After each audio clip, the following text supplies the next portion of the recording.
integral. Es un gusto poder verlos. Les voy a pedir que prendamos nuestras camaritas si es que es posible. Por favor, a veces algunos están en sus horas laborables todavía. A lo mejor alguien está haciendo guardia y se le dificulta, pero no hay problema. Si es que alguno de ustedes puede, sería genial. Muchísimas gracias. Bueno, el día de hoy, perdón, vamos a acabar con este curso. En realidad ha sido bastante complejo, ¿no es cierto? El tema de las vías percutáneas siempre es complicado, la colocación. En algún momento esperamos con Shirley poder hacerlo presencial, ojalá que en algún momento se pudiese hacer, pero siempre tomando en cuenta las complicaciones que conlleva eso. El día lunes aquí en Ambato es feriado, no sé si ustedes tienen feriado el lunes, pero estamos en fin de semana largo acá. Sigamos. Muy bien. El día de hoy vamos a hablar de la colocación de catéteres umbilicales, ¿ok?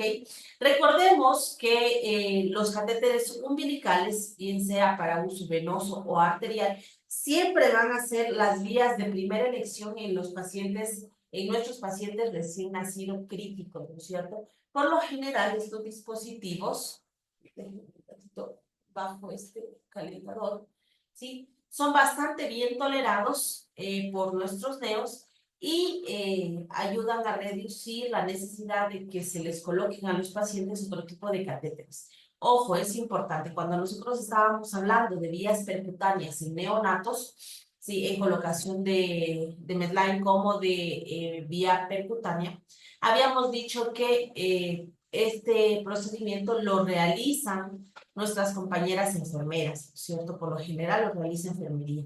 La colocación de catéteres umbilicales, dependiente de los protocolos que tengan en USIN, ¿no es cierto? En las terapias intensivas neonatales, lo podrá colocar tanto el médico como la enfermera. Por lo general, en las USIN que yo he conocido, lo realiza el médico este procedimiento. No sé si alguien ha visto otra característica. En realidad, podrían hacerlo nuestras compañeras tranquilamente, ¿no es cierto? Nuestras compañeras enfermeras, sobre todo porque ellas manejan muy bien la técnica de colocación de catéteres percutáneos, ¿no es cierto? En los neonatos. Súper bien la técnica, entonces tranquilamente podrían realizar.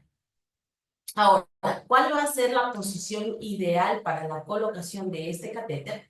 Mire, aquí nosotros tenemos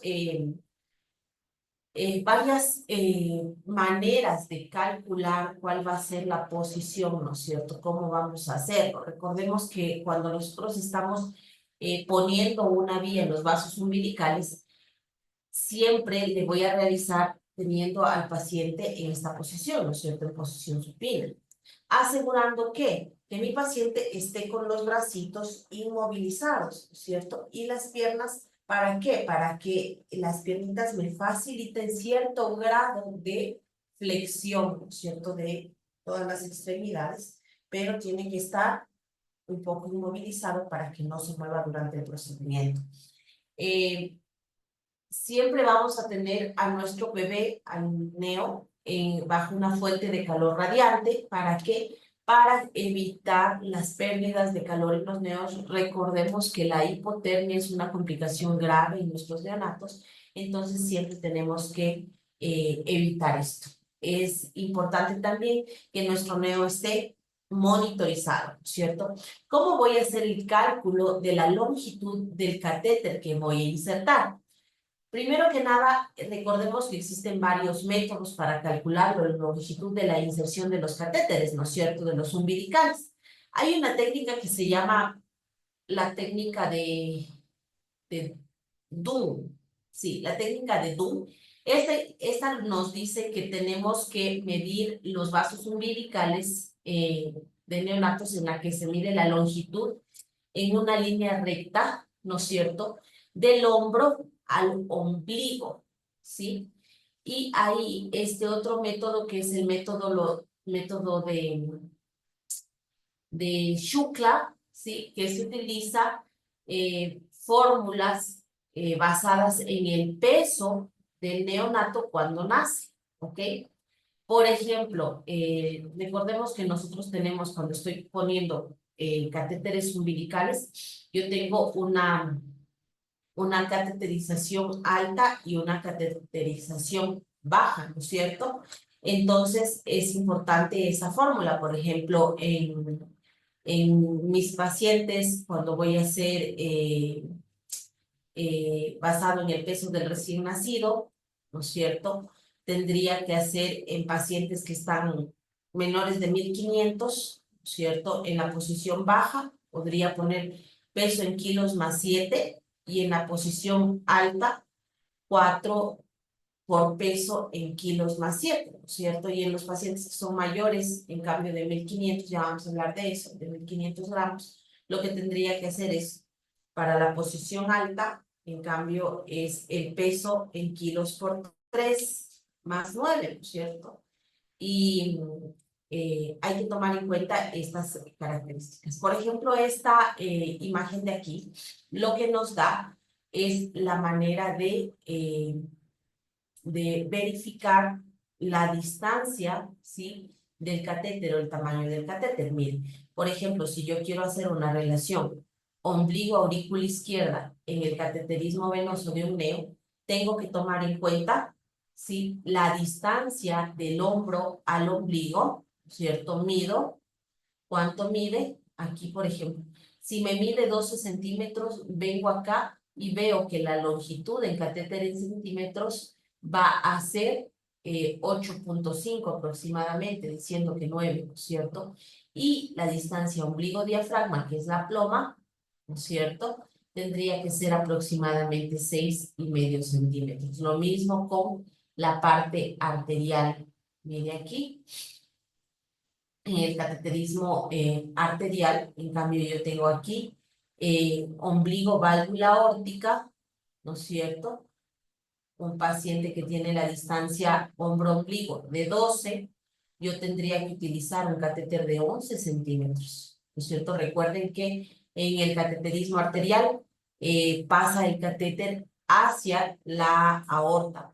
¿Por qué es importante que recordemos esto? Porque hay ocasiones en que pasan soluciones por venas umbilicales, perdón, y el catéter está mal colocado y podemos tener algún tipo de complicación, o cuando pasan por arteria, por ejemplo, que está mal y está mal colocado, podría tener incluso necrosis de algunas zonas, incluido el glúteo. Es bastante, una de las complicaciones más graves es la necrosis, ¿no es cierto? Isquemia y necrosis del miembro por donde yo estoy llevando la vía. Sí, ya vamos a ver unos ejemplos.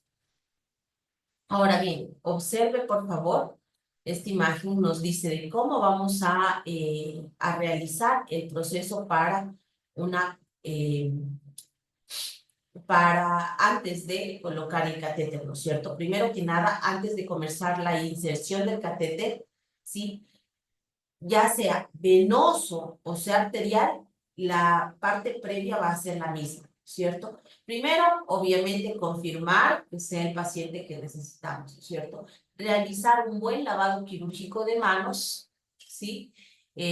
Tanto el médico como su asistente o su circulante, ¿ok? Tenemos que emplear todos los elementos de bioseguridad de los que iguales vamos a hablar el día de hoy, todos los EPP necesarios. Vamos a preparar nuestra mesa quirúrgica, arreglar todos nuestros campos, ¿no es cierto? Luego voy a situar campos estériles alrededor del muñón. Por ejemplo, lo que suelen hacer es coger un campo de ojo y meterle, ¿no es cierto? Y meterle allí el muñón del cordón umbilical, ¿no es cierto? Ahora, es importante que cubramos los pies y la cabeza del paciente. ¿Por qué? Porque recordemos que ese paciente va a estar enfriándose con la manipulación y tenemos que asegurar la temperatura de nuestro neo para que no se nos enfríe y no entre en hipotermia, ¿no es cierto? Tengo que colocar una cinta umbilical, miren en esta imagen, ¿sí? Esta es la cinta umbilical que nosotros vamos a colocar alrededor de la piel en la base del muñón, ¿no es cierto? Tiene que estar ajustada, lo suficientemente ajustada. ¿Para qué? Para minimizar la pérdida de sangre, pero nos debe permitir introducir el catéter, es decir, tengo que garantizar con este cierre, ¿no es cierto?, con esta cinta umbilical, que pase el catéter, pero que el paciente no esté perdiendo demasiada sangre, ¿cierto? Voy a proceder, si es que tengo exceso de cordón, lo corto, ¿ok? Con tijeras, con bisturí, y dejo un muñón aproximadamente de 1 centímetro, algunas literaturas dicen de 1 a 2 centímetros, ¿cierto? Si es que tengo demasiada pérdida de sangre, lo que voy a hacer es proceder a ajustar un poquito más la cinta umbilical y tengo que verificar los 3 vasos, ¿cierto? Recordemos que las arterias son más pequeñitas, tienen paredes un poquito más gruesas y tienen esta capa muscular, a diferencia de las venas que son un poco más grandes, ¿no es cierto? Y tienen esta pared que es mucho más delgada que la de la arteria. ¿Por qué la arteria tiene, por qué la arteria es más gruesa? ¿Alguien recuerda por qué las arterias son más gruesas? ¿No? Bueno, las arterias son más gruesas porque ella va a trabajar con presiones, ¿no es cierto?, bastante fuertes. Recordemos que la aorta lo que hace es inyectar sangre y la arteria lo que tiene que hacer es contraerse para tratar de como es de enviar toda la sangre desde la aorta hasta todas las partes de nuestro cuerpo, ¿no es cierto? Por eso, por lo general, la arteria es más grande a diferencia de la vena, que es más fina, porque ella, si bien es cierto, tiene que vencer cierta resistencia, tiene válvulas que le ayudan, ¿no es cierto? Y ahora bien, una vez que yo he logrado identificar la arteria umbilical, aquí vamos a ver el cateterismo arterial, ¿no es cierto? Cuando yo ya identifiqué la arteria que va a ser más gruesa, ¿cierto? Más pequeña, ¿sí? Lo que tengo que hacer es que voy con este procedimiento, mire cómo se abre, ¿sí?, el vaso y se empieza a canalizar. Esta canalización tiene que ser por medio de, puede ser por un dilatador, ¿sí? Y con las pinzas podría mantener el cordón umbilical recto para poder introducir de esta manera el catéter, ¿no es cierto? Tengo que ir introduciendo poco a poco el catéter, poco a poco. Podría utilizar incluso una pinza para irme ayudando, porque recordemos que como estamos hablando de catéteres que tienen pocos French, entonces muchas veces pierden su forma. Posteriormente, lo que tengo que hacer es purgar el catéter con una jeringa, de por lo general solución salina, que podría estar heparinizada, ¿no es cierto? Si es que el catéter ya llega a la profundidad que es la que nosotros queremos, tengo que aspirar un poquito e irrigar. ¿Para qué? Para verificar si tengo o no tengo flujo, ¿no es cierto? Sí, siempre tengo que verificar eso. Otra cosa que se verifica, y ya vamos a hablar de cierto tipo de complicaciones de la colocación de este tipo de dispositivos, es la coloración de los miembros. Tengo que verificar si es que sí está bien perfundido, ¿cierto? Tengo aparte que realizar una radiografía para ver la posición del catéter, ¿no es cierto? Siempre es importante. Podría verificar si es que tengo que sacarle un poquito o meter, bueno, ya en ese caso, ya por lo general, si es que le tomo la medida bien, no tendré por qué meter más, y por lo general tengo que sacar un poco. Y ahora observe aquí en dónde nos va a quedar los catéteres. Mire, este se llama posicionamiento alto y este se llama posicionamiento bajo, ¿no es cierto? Estas van a ser las venas umbilicales y estas las arterias umbilicales, ¿no es cierto? Mire cómo pasa, ¿sí? Mire, en la posición alta, la punta del catéter queda colocada por encima del diafragma, ¿no es cierto? Por encima del diafragma, pero tiene que quedar colocado debajo de la aorta. Y en la baja, la punta del catéter se deja en la bifurcación de la aorta, aproximadamente L3, L5. ¿Para qué? Para que evite las arterias renales y las arterias mesentéricas, ¿no es cierto? La posición baja ya casi no se recomienda porque se asocia a más complicaciones de la arteria renal y de la arteria mesentérica. Y mire esta gráfica de aquí, nosotros tenemos que hacer un cateterismo venoso muy similar a lo que hicimos anteriormente, ¿cierto? Primero, lo que voy a hacer es que voy a dilatar la abertura de la vena, ¿sí? Umbilical, con unas pinzas, ¿no es cierto? Con unas pinzas. Como esta vena es más suavita la pared, no va a estar resistente, ¿no es cierto? Va a estar bastante suave. Si es que tengo coágulos, lo que tengo es que eliminar los coágulos, ¿no es cierto? Allí voy a poder introducir el catéter, ¿sí? Lo introduzco y empiezo a aspirar para ver si es que tiene retorno de sangre, ¿ok? Luego introduzco todo el catéter y ya empiezo a aspirar para ver si es que está bien.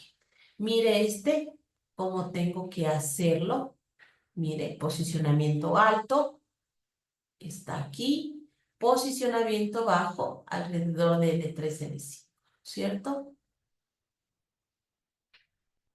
Mire. Y ahora bien, observe, por favor, cómo se tiene que fijar, ¿sí? Los catéteres umbilicales. El catéter venoso va a estar entre mesogastrio y flanco izquierdo y el catéter arterial entre mesogastrio y flanco derecho. Siempre tengo que dejar libre la base del muñón, ¿cierto? Siempre tengo que dejar libre la base del muñón. Y observe esta otra gráfica que es únicamente una representación esquemática de lo que vamos viendo en esta foto, ¿no es cierto? Miren lo que dice. Ah, en el ombligo es una zona libre de adhesivos, ¿no es cierto? Miren, el catéter arterial, ¿sí? Lo voy a fijar en el lado derecho. Y el catéter venoso lo voy a fijar en el lado izquierdo, ¿cierto? Siempre tengo que separarlos, ¿ok? Es importante eso. Es importante también que tenemos que utilizar un buen apósito o un buen parche, por así decirlo. Apósito es en realidad la palabra, ¿sí? Que sea bueno, ¿no es cierto? Que esté bien, que no sea muy agresivo con la piel del bebé, ¿no es cierto? Para que no le cause ningún tipo de dermatitis o irritación al pequeño neo. Observe aquí, esta es una de las complicaciones de las que les estaba hablando. Nosotros cuando estamos hablando de complicaciones, vemos que van desde complicaciones leves hasta complicaciones graves y muy graves, ¿cierto? Esta es una complicación grave, ¿ok?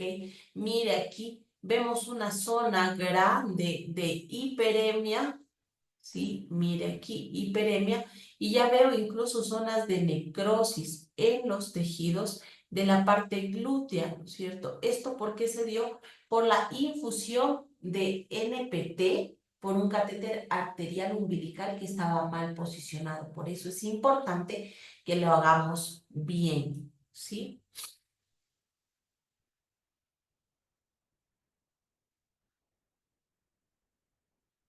Muy bien, y ahora vamos a ver cómo se realiza el procedimiento. Este es un video bastante cortito para que puedan ver para ustedes.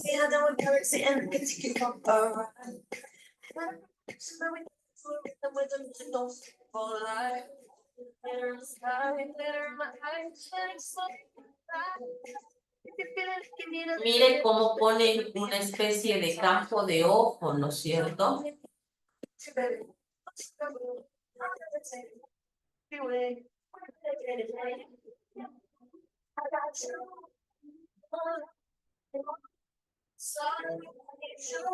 Mire, el campo de ojo, la persona totalmente estéril, ¿no es cierto? Totalmente estéril, va a colocar el campo de ojo un, o los se me fue, campos estériles, ¿no es cierto? Va a colocar alrededor del muñón, aproximadamente 1 centímetro de muñón. Esta es la cinta umbilical. Mire, no la aprieta tanto, pero tampoco la aprieta poco. ¿Para qué? Para evitar que siga saliendo algún tipo de sangre, que salga sangre. Mire cómo la compañera realiza con la solución salina que tiene aquí, ¿no es cierto? Tiene solución salina, tapona el catéter. ¿Esto para qué? ¿Para qué se hace ese taponamiento? ¿Alguien sabe? Mire cómo ubica. Sí, ya ubicó el vaso. Mire, empieza a pasar el catéter.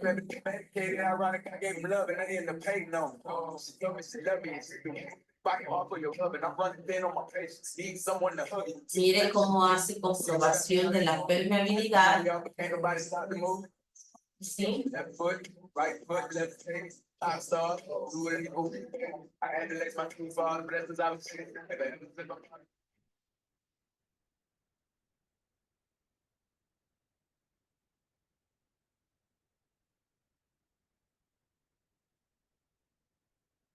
Un video bastante simple y rápido, ¿no es cierto? Para poder aprender cómo se hace. Sigamos. Ahora bien, ¿cuáles son las complicaciones que yo podría tener asociadas a este tipo de catéteres, ¿no es cierto? Primero que nada, el neumotórax. Recordemos que, bueno, a todo tipo de catéteres en realidad, ¿no es cierto? Las complicaciones. Un neumotórax, se va a producir cuando al realizar una punción accidental de la pleura, el aire va a entrar a esta cavidad pleural, ¿no es cierto? Cuando este neumotórax sucede, por lo general, cuando yo estoy colocando la vía central, ojo, estoy hablando de complicaciones, todo tipo de complicaciones, ¿no es cierto? Sí, yo estoy colocando la vía central y recuerden que teníamos la técnica que es jalar el émbolo, ¿sí? Pierdo el vacío, ¿cierto? Pierdo el vacío, siento aspiración de aire, ¿sí? Siento burbujas de aire, siento. Entonces, ¿qué síntomas va a tener mi paciente que está con neumo?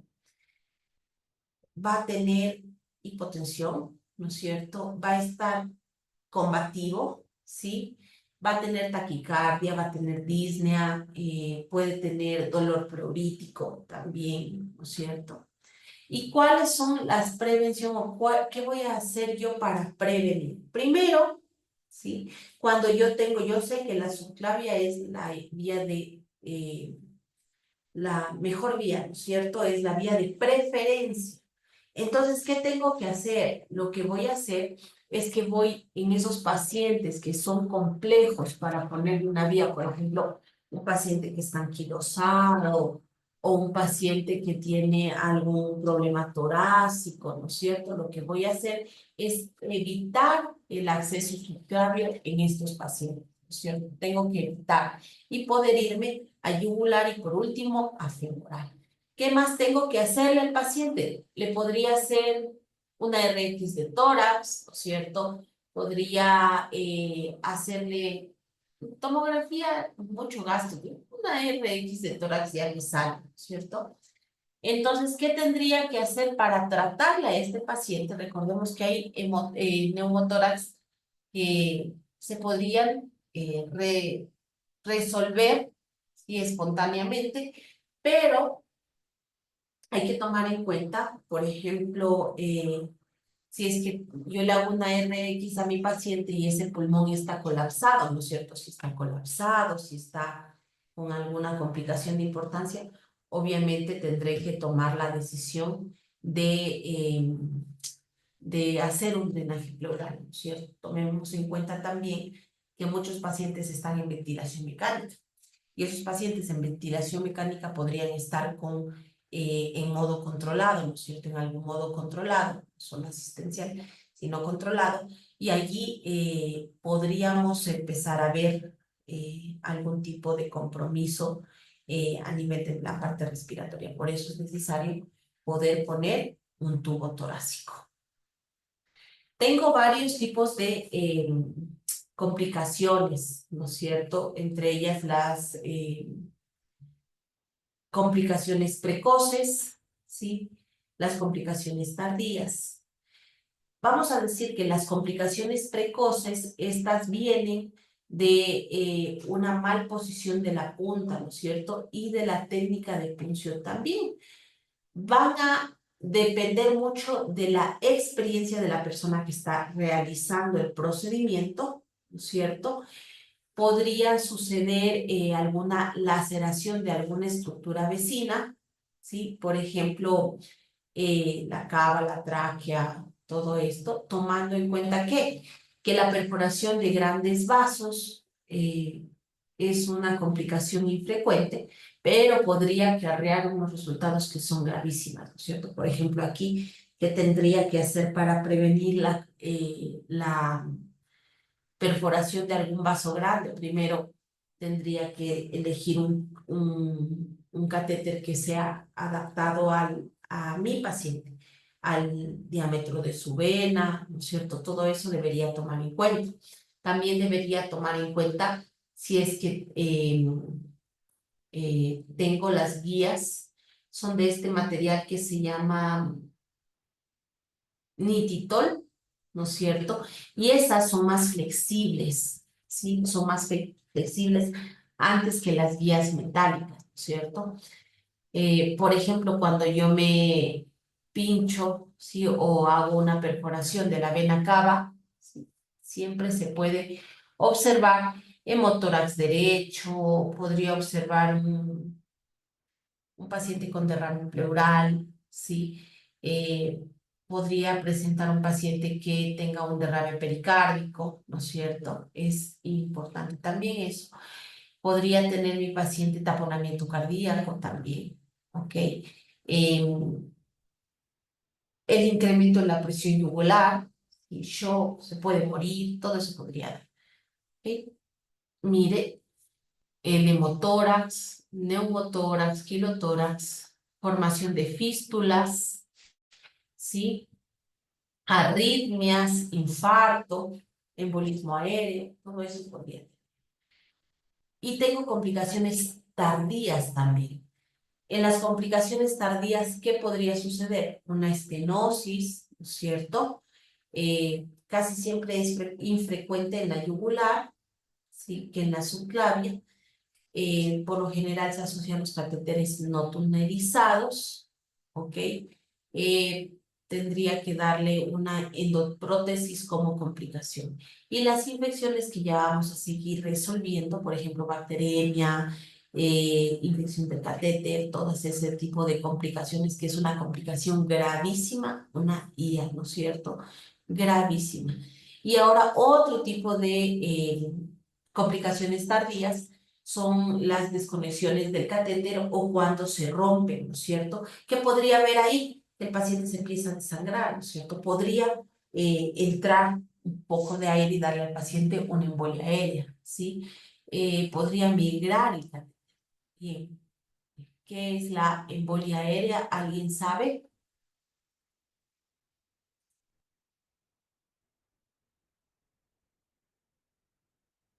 ¿Alguien sabe qué es una embolia aérea?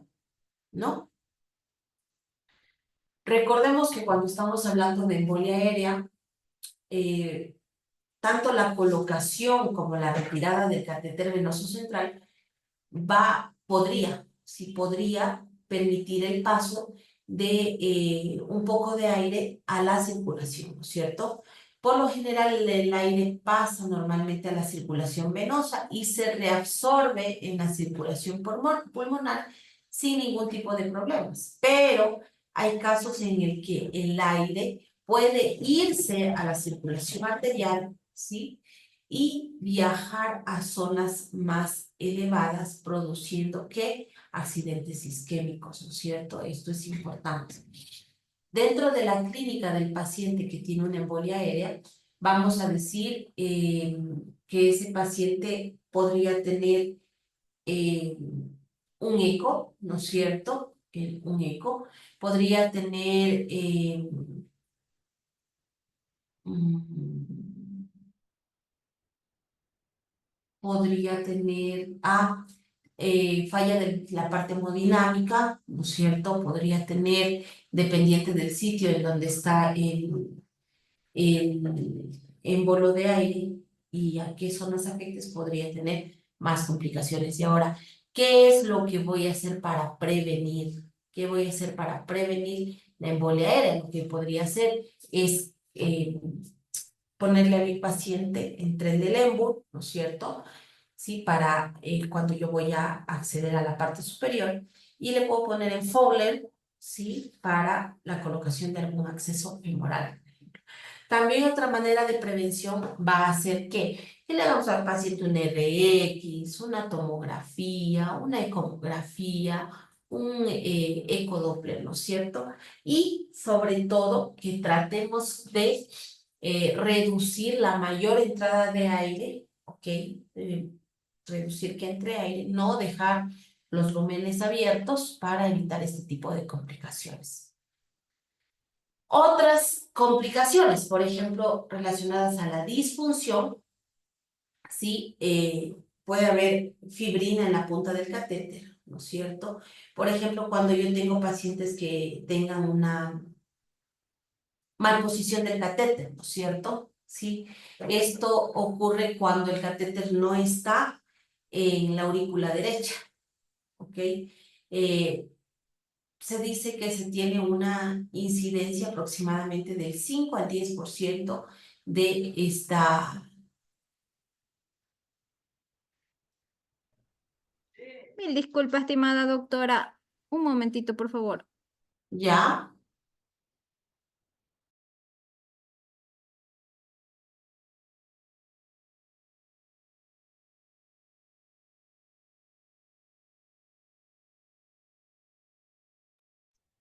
Mil disculpas, estimada doctora, estimados participantes. No sé qué pasó, bueno, en esta computadora, pero ya está para que comparta, doctora, por favor.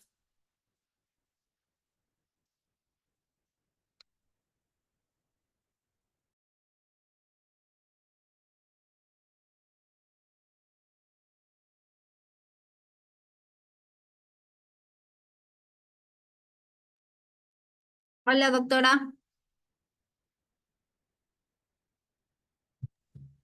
Sí, estoy tratando de compartir, pero ya se alocó mi compu en cambio. Espérenme. Ya mil disculpas, discúlpeme, en serio. Tranquilo. Ya, ya, sí.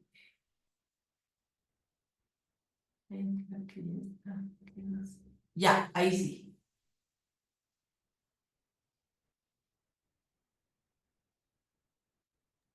Sí, doctora, ahí sí Entonces, se visualiza. ya, estábamos hablando de otro tipo de complicaciones, como por ejemplo cuando coloco mal, ¿no es cierto?, el catéter, ¿sí? Otra complicación es cuando, por ejemplo, si empleo una vena que no sea la adecuada o un catéter que sea más grande que el vaso, o sea, más grande, más allá del 45% del vaso, lo que podría hacer es que aumente el riesgo de una trombosis, ¿no es cierto? Es importante también esto, que es importante que nosotros hagamos un buen diagnóstico y prevención de este tipo de complicaciones, como por ejemplo que después de la colocación le haga una ecografía al paciente, ¿no es cierto? Que si es que podría hacerle una RX también, podría colocar, ¿sí? El catéter por personas que sean muy capacitadas para evitar tipo de complicaciones. ¿Cómo voy a prevenir, no es cierto? ¿Cómo voy a prevenir este tipo de complicaciones? Primero que nada, que se conozca bien la técnica de punción, ¿cierto? ¿Cómo voy a hacer la técnica para puncionar a mi paciente? ¿Sí? Tengo que hacerle un buen estudio antes de realizar una técnica de estas. Tiene que ser una correcta indicación. ¿Qué significa correcta indicación? Eso significa que tengo que justificar el por qué le voy a poner este tipo de dispositivo a mi paciente, porque recordemos que se asocia a varios tipos de complicaciones, ¿cierto? Y que se utilicen medidas de asepsia. ¿Para qué las medidas de asepsia? Para evitar infecciones asociadas a la asistencia sanitaria, ¿no es cierto? Cuando yo estoy hablando de disfunción, esto no les dije, por lo general, cuando tenemos una disfunción que no se resuelve con un lavado de jeringa, ¿no es cierto? Tendría que sustituir el catéter, tendría que sustituirlo. Si tengo, por ejemplo, trombosis en un paciente, tengo que sacar ese catéter, ¿no es cierto? Eh, la vaina de fibrina en la punta de catéter, tengo que retirar el catéter, de ley, ¿cierto? Tengo que retirar el catéter porque si ya se generó fibrina ahí, si ya se generó una especie de coágulo, ya no voy a poder salvarlo porque a lo mejor se generó una vaina grande, ¿cierto? Tengo que de ley sacar.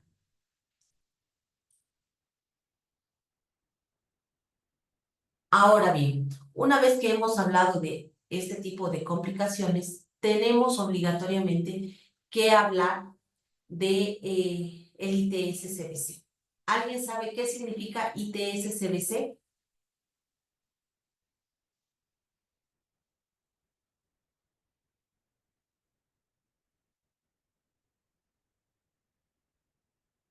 No.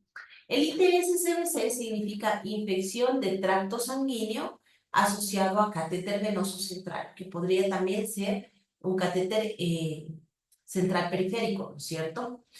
Ya habíamos hablado para qué vamos a utilizar este tipo de dispositivos, ¿no es cierto?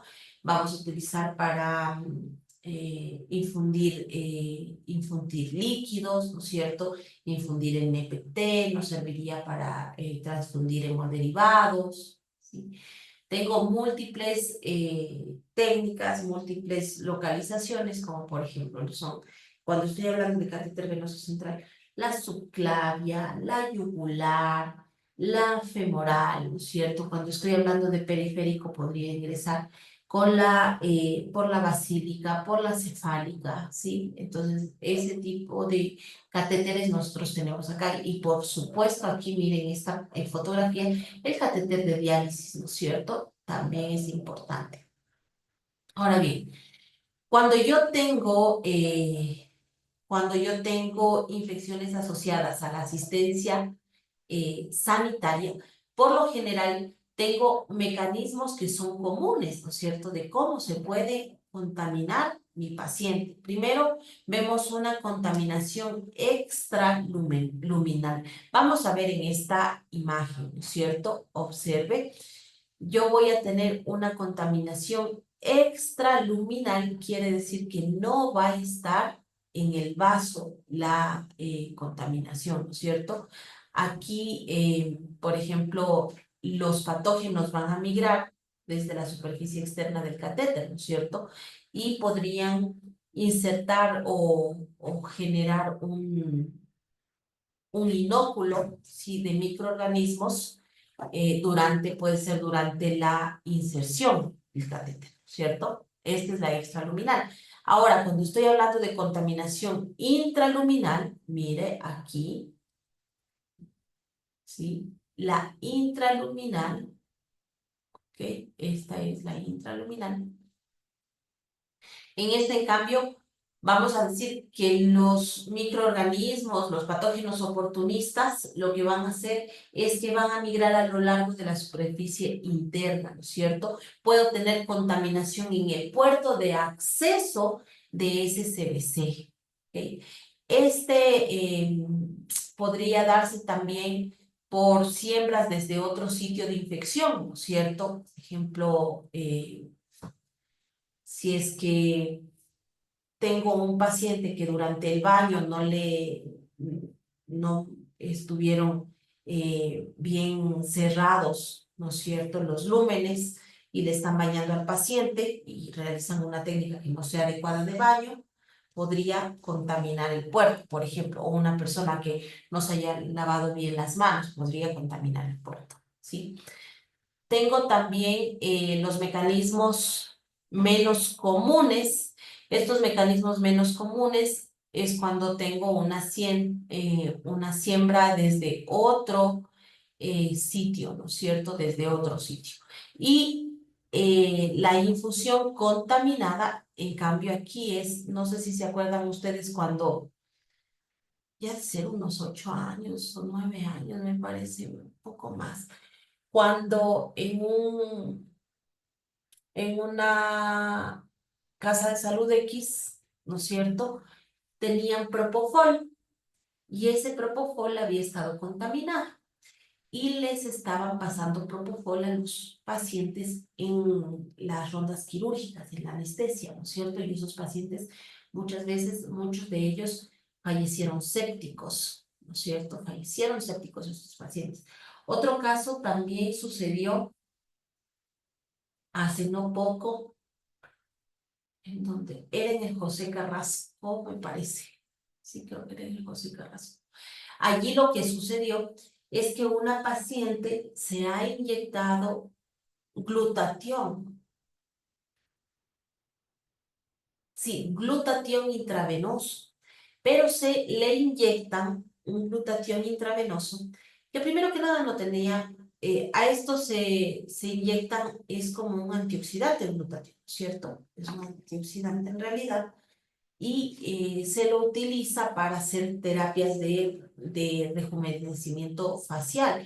Lo que hace él es que te blanquea, ¿cierto? Te vas poniendo y se va viendo más blanca, voy a despeinar. Se va viendo más blanca, se va viendo más limpia, tú estás. Entonces, muchas mujeres optan por esto, pero debería ser de uso externo, o si vas a colocarte intravenoso tiene que ser, para vía intravenosa tiene que ser con una marca que tenga registro sanitario, que tenga fecha de caducidad, pero el que se inyecta esta chica no tenía. Entonces le inyectan y ¿qué pasa? Que ha estado contaminado y la chica tuvo una sepsis, una bacteriemia muy fuerte, ¿sí? Hizo fallo multiorgánico y la chica, no recuerdo si es que falleció. Yo estuve hasta que estuvo la chica en terapia intensiva en muy malas condiciones. Eso me parece que fue en julio, ¿sí? Estaba en terapia intensiva con fallo multiorgánico. No recuerdo si es que falleció o no, pero esa es la técnica, por ejemplo, o cómo pasa cuando tengo infusiones contaminadas. También podría suceder cuando ponemos, por ejemplo, eh, le pasamos una medicación al paciente que esté caducado, por ejemplo, ¿no es cierto? Su vida útil o que haya estado abierto, que haya estado abierto. ¿Ok? Y ahora bien, recordemos que todo tipo de catéter crea biofilms, ¿cierto? Los biofilms, ¿qué es un biofilm? Es una especie de agregación que es compleja de microorganismos que van a crecer sobre algo sólido, ¿no es cierto? Sobre algo así, sobre algo sólido. Eso es lo que se llama biofilm. Y esa parte sólida tiene que funcionar como un sustrato, ¿no es cierto? Para los microorganismos. Este biofilm podría generarse o crearse, ¿sí?, alrededor o en las superficies del catéter, ¿cierto? Y este biofilm va a contribuir a la aparición de ITS-CBC, ¿cierto? Eh, hay que tomar en cuenta que todo dispositivo, ¿sí?, invasivo va a generar biofilms, ¿cierto? Pero este también es una parte importante cuando estoy hablando de infecciones, ¿ok? Por ejemplo, en el tema de IAS o en el tema de contaminaciones intrahospitalarias, no sé si es que ustedes han oído de Candida auris. La Candida auris tiene una eh, capacidad súper alta de formar biopelículas, ¿no es cierto? Y con esto tiene más virulencia, ¿sí? Actualmente estamos en una alerta, sigue la alerta, me parece que la lanzaron en febrero o en marzo. Sí, en febrero o en marzo, bueno, que lanzaron ya una alerta oficial sobre brotes de Candida auris, ¿cierto? En pacientes. Paciente que no mejora, que tiene mal estado general, que le han puesto antibiótico, terapia de antiespectro, y empezaron, eso no mejora, y que tiene, perdón, una estancia prolongada en una casa de salud. Yo lo que debería hacer es tomar hisopado axilar, ¿no es cierto? Hisopado oral, ¿sí? Hisopado de los pliegues inguinales, también podría tomar en la parte posterior de las orejas, podría tomar, y eso mando a cultivar, podría tomarlo como medio Stuart, ¿no es cierto? Mando a cultivar y verifico el crecimiento. Es un crecimiento igual a la Candida albicans, pero es rosado. Es muy parecido a la Candida albicans, con la diferencia que la albicans es albicans, ¿no es cierto? Y la auris es rosadita. Si me encuentro con colonias que hayan crecido, por ejemplo, en un agar que sea exclusivo para hongos y veo colonias que hayan crecido y que están rosaditas y que no es una Candida albicans, tengo que mandar a hacer estudios especiales a ese cultivo, ¿no? Por lo general a INSPE, porque recuerden que el tema de Candida auris todavía sigue. Y ahora bien, ¿cuáles son los principales patógenos que yo podría tener en las infecciones del tracto sanguíneo en mis pacientes, ¿no es cierto? ¿Cuáles? Primero que nada, el estafilo, ¿sí? Todos los géneros de estafilos. Esto relacionado que a una mala técnica cuando estoy realizando la limpieza de la zona quirúrgica, ¿no es cierto? Estafilococo aureus, el 13%. Klebsiella, ya sea neumonía, oxitoca o Zoenae, también aparece Zoenae, ¿sí? Representa el 8%. Enterococo fecalis, el 8%, tomando en cuenta, ojo, la connotación de un enterococo fecalis, ¿no? El Faecium también, y la Candida albicans. Estos son los principales patógenos que yo podría tener en ese tipo de infecciones. Ojo, tomar especial cuidado con todo lo que son enterobacterias, ¿no es cierto? Resistencias enterobacteriales, estos enterobacteriales que son resistentes, y Pseudomonas aeruginosa, ¿sí? Pseudomonas aeruginosa ha mostrado que tiene una altísima mortalidad, créanme, muy alta. Y ahora bien, ¿cuáles son los factores de riesgo que yo voy a tener para hacer una ITS-CBC? ¿Cierto? Primero que nada, mire aquí, mayor riesgo estos catéteres que tienen múltiples lúmenes, ¿no es cierto? Ese es un factor de riesgo modificable. Los que tienen muchísimos lúmenes, por ejemplo, 3 lúmenes es demasiado. Debería tener 1 o 2, pero ¿qué pasa? Que tenemos pacientes en los que necesitan vasoactivo, necesita sedación, analgesia y antibiótico terapia, y voy a necesitar más lúmenes, ¿cierto? Eh, Manipulación excesiva del catéter también es un factor de riesgo modificable, ¿sí? Una inserción de emergencia en donde puede el operador o la persona que está colocando, por tratar de salvar la vida del paciente, evitar ciertos pasos de la norma limpia, ¿no es cierto? ¿Sí? Que esté demasiado tiempo ese catéter, que el paciente haya estado demasiado tiempo en el hospital antes de que le coloquen el catéter también, pacientes que tienen neutropenia, pacientes extremadamente prematuros, pacientes que tienen hemodiálisis o NPT. ¿Y cuáles son los criterios de menor riesgo? ¿Sí? Catéteres que tengan un solo lumen, que en donde yo le he hecho una inserción electiva, es decir, que yo digo, por ejemplo, tengo el espacio de tiempo para verle al paciente, tocarle, ver cómo está su anatomía y decirle, ¿sabe qué? A usted o a este paciente le vamos a poner un catéter subclavio, por ejemplo, ¿no es cierto? Esto es importante, que nosotros tenemos que hacer una inserción electiva. Si le veo a ese paciente que no tiene las posibilidades para colocarle subclavio, pues intentaré emular, ¿no es cierto? También el tema del operador, ¿ok? Tiene que ser un operador o una persona que está colocando el catéter, tiene que ser extremadamente entrenado, ¿no es cierto? Muy entrenado en este tipo de estrategias de colocación.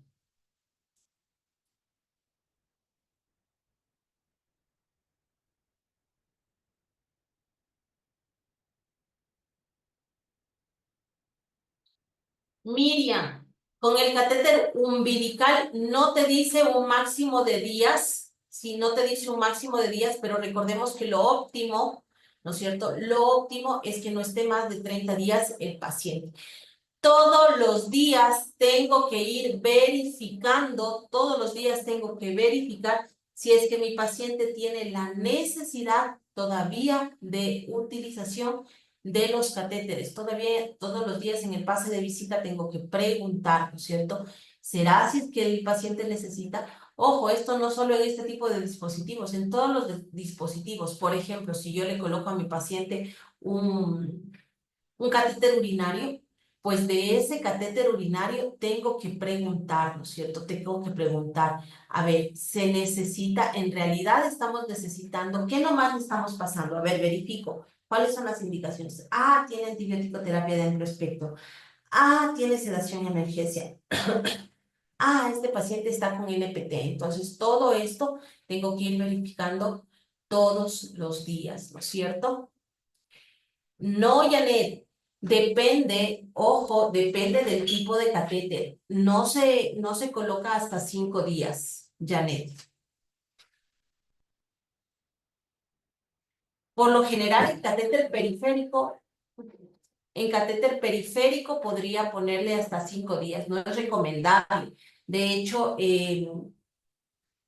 a nosotros en la NEO hace, no me acuerdo de qué marca es que están comprando las vías centrales. Hicieron una capacitación porque nosotros, por ejemplo, no tenemos mainline, ¿sí? Y el mainline que no tenemos, allí nos están recomendando que tenemos que ponerlo incluso a este tipo de catéter más de 7 días, ¿no es cierto? Más de 7 días.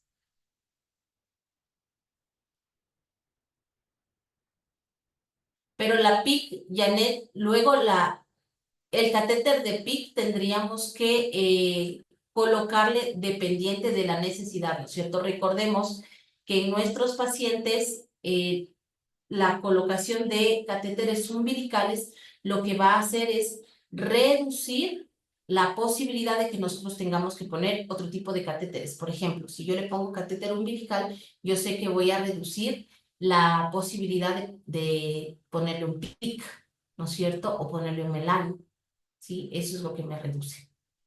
Ahora, en estos pacientes, por ejemplo, cuando yo estoy haciendo un tema de prevención, ajá, en los bebés prematuros, Janet.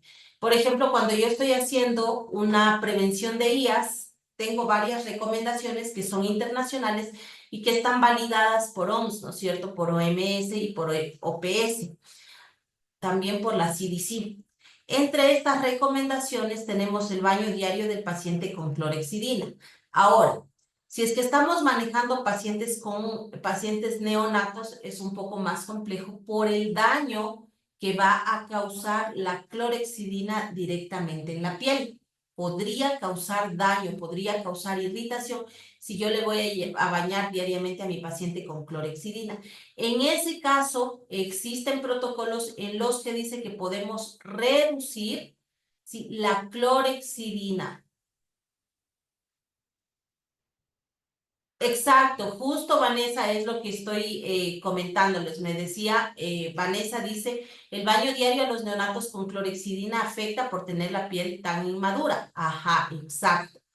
Existe la afectación de dermatitis porque recordemos que la clorhexidina es demasiado agresiva con la piel. Usted lávese todos los días las manos con clorhexidina, por ejemplo, con clorhexidina 2 nomás ya le daña las manos, se le pela todo, le da una dermatitis de contacto terrible, ¿no es cierto?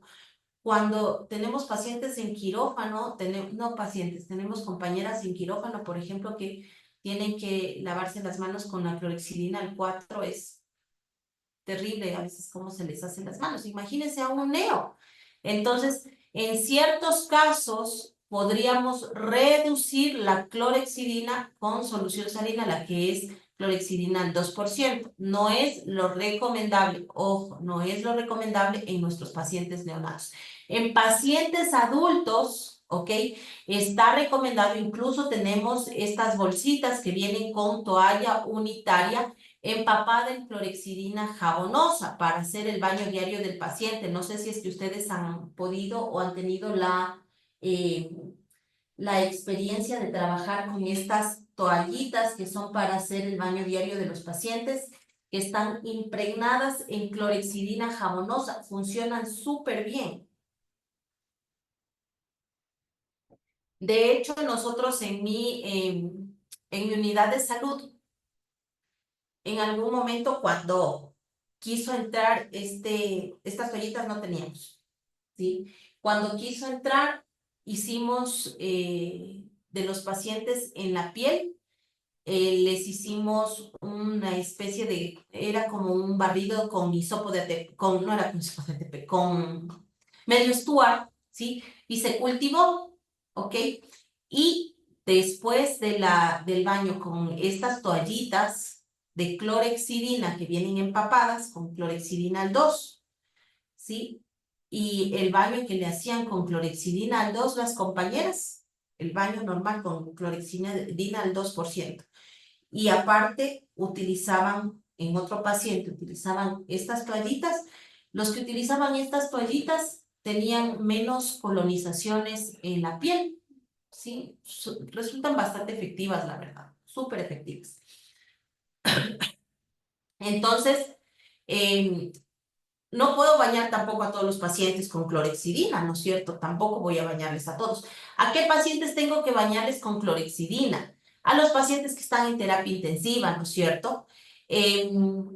A pacientes que tienen a pacientes que están en hospitales, cuando yo sé que en mi hospital ha habido últimamente una alta tasa de infecciones asociadas a la colocación del catéter, también debería verificar eso. Podría hacerlo en pacientes que estén viviendo en geriátricos, ¿no es cierto? Y que pacientes con colocación de vía central en algún geriátrico. Esto por lo general sucede no solo en geriátricos, sino en estas instituciones que son para cuidados paliativos, por ejemplo, ¿sí? Se dice que el baño diario con clorhexidina lo que va a hacer es reducir la carga microbiana en la piel de nuestros pacientes y también al utilizar nosotros clorhexidina para el lavado de manos, también va a disminuir la carga bacteriana en nuestras manitos, ¿no es cierto? Hubo una revisión sistemática, no era metaanálisis, era una revisión sistemática de algunos estudios que publicaron en donde concluyeron que el baño con clorhexidina en los pacientes se asociaba a la reducción importante, ¿sí?, y estadísticamente significativa de las infecciones del tracto sanguíneo. Por eso es una recomendación ya de la CDC, ¿no es cierto? Este tipo de práctica. Ahora, el rol del hospital en la prevención de infecciones del tracto sanguíneo. ¿A qué me refiero y por qué les puse esto así, ¿no es cierto? Porque nuestros hospitales, nuestros gerentes, nuestros directores, nuestros tomadores de decisiones tienen obligatoriamente que asegurar que las políticas y las prácticas de atención de salud, sí, reflejen las recomendaciones que están internacionales, ¿no es cierto? ¿Y cómo van a asegurar esto? Primero que nada, tienen que asegurarlo, bueno, pasaría en un mundo ideal, pero bueno, tendrían que asegurarnos que, garantizando que el personal que está tratando a los pacientes sea personal que esté muy capacitado, sí, que tenga sus competencias íntegras, ¿no es cierto? Es decir, que tenga para realizar las funciones que está realizando, que tenga estudios para realizar eso, ¿no es cierto? Y tiene la institución que garantizar por lo menos una capacitación una vez al año. ¿Sí? Una vez al año por lo menos una capacitación debería garantizar. Y no capacitación interna, sino capacitación externa. ¿A qué me refiero con capacitación externa? A que puede venir a mi institución un capacitador, pero tiene que ser externo. No se vale que, por ejemplo, mi compañera que está en NEO me capacite y capacite a todos. No, tiene que ser una capacitación por capacitadores externos. Ahora, también es importante, perdón, estoy tomando agüita. Es importante que se tome en cuenta que hay que orientar a las nuevas personas, ¿no es cierto? Por ejemplo, viene un nuevo médico residente a su servicio. Viene el nuevo médico residente y este médico residente obviamente no tiene las competencias para colocar vías centrales. Entonces, ¿qué tenemos que hacer? Tenemos que empezarle a dar una inducción, ¿no es cierto? Primero teórica, después práctica, viendo cómo se realizan los procedimientos para que ahí después recién pueda hacer este tipo de procedimientos médicos invasivos, ¿no es cierto? Tiene que tener nuestra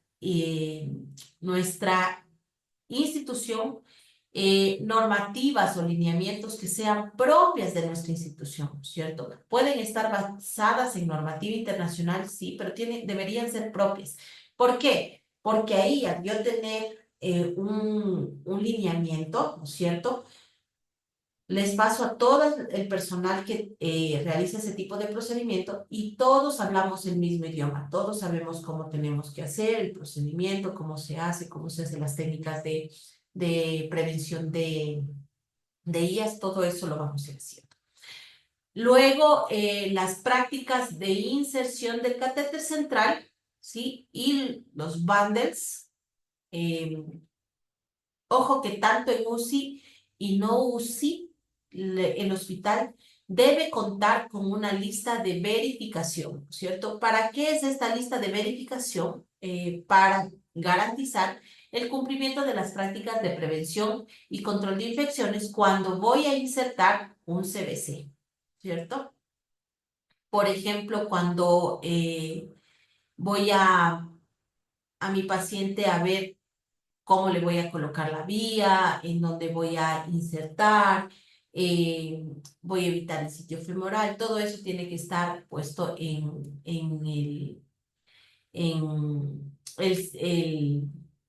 el bundle, ¿no es cierto? Debería estar puesto en el bundle si se le hizo cultivos, en dónde se le realizó la inserción, qué médico realizó la inserción, cuál fue la fecha, si es importante, si es que puedo poner la hora, también poner la hora, ¿no es cierto? ¿Qué licenciada le circuló? Tendría que poner también que sí se tomaron cultivos cuando se le colocó. Este bundle también se utiliza para el mantenimiento, ¿no es cierto? Para el mantenimiento de la vía también. Y aquí me voy a las prácticas de mantenimiento eh, del catéter central. Ahora bien, cuando yo estoy haciendo el mantenimiento del catéter central, tengo que recordar que también voy a colocar en el bundle cómo estoy haciendo, si es que estoy haciendo ¿cómo es? el mantenimiento, la limpieza, la curación del catéter y en los días recomendados. Recordemos que yo tendría que limpiar la zona, ¿no es cierto? Que hacer una curación cada 7 días. Y en pacientes que yo tengo, por ejemplo, que he tenido sangrado, ¿no es cierto? Si he tenido sangrado en algún paciente y le tengo que poner una gasa, ¿ok? Retiraré esa gasa máximo 48, 72 horas exagerado, retiro, ¿no es cierto? Retiro. También en esos pacientes que está drenando, porque hay pacientes, por ejemplo, que tú le pones la vía y empieza como a drenar líquido, el líquido que estás infundiendo podría drenar, ¿no es cierto? En esos pacientes, en cambio, tengo que verificar si es pertinente que siga la vía o tengo que sacarla, ¿cierto? También eso hay que tomar en cuenta. Hay que tomar en cuenta también que si tengo un paciente que esté colocado un apósito y ese apósito se me sale, se me despega, eso también es un criterio para cambio de ese apósito y poner un apósito de mejor calidad. Los apósitos deberían ser apósitos bañados en clorexidina, que sí vienen, ¿no es cierto? Los Tegader me parece que vienen, esa marca me parece que es el apósito que viene bañado en clorexidina y ese apósito funciona muy bien. De hecho, en el bundle que te da la OPS, no sé si es que ustedes lo conocen, ese bundle, ahí te dice, en el checklist de verificación, te dices, utilizó el personal que estaba haciendo la inserción o el mantenimiento, higiene de manos en los 5 momentos. Abajo te dice, no utilizaba joyas. Abajo te dice, cuando... te dice si es que utilizaste estos como prepads de clorexidina también. Y después te dice, utilizó un apósito transparente de clorexidina. También te dice, no está en el checklist o en el bundle de la OPS, no está todavía los tapones de conectores, estos que son impregnados en alguna solución antiséptica, no está todavía en ese bundle. ¿Ok? Es importante también que se asegure, y es un tema que es un poco controversial, dependiente de la casa de salud, cuando yo estoy haciendo el mantenimiento de los catéteres, también tendríamos que asegurar una proporción adecuada de nuestras compañeras enfermeras por paciente, ¿no es cierto? También es importante que se trate de evitar esto que se llama enfermeras flotantes en la UCI. ¿Sabe alguien qué es eso?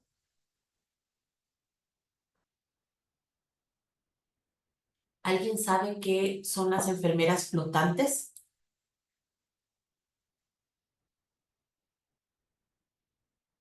¿No?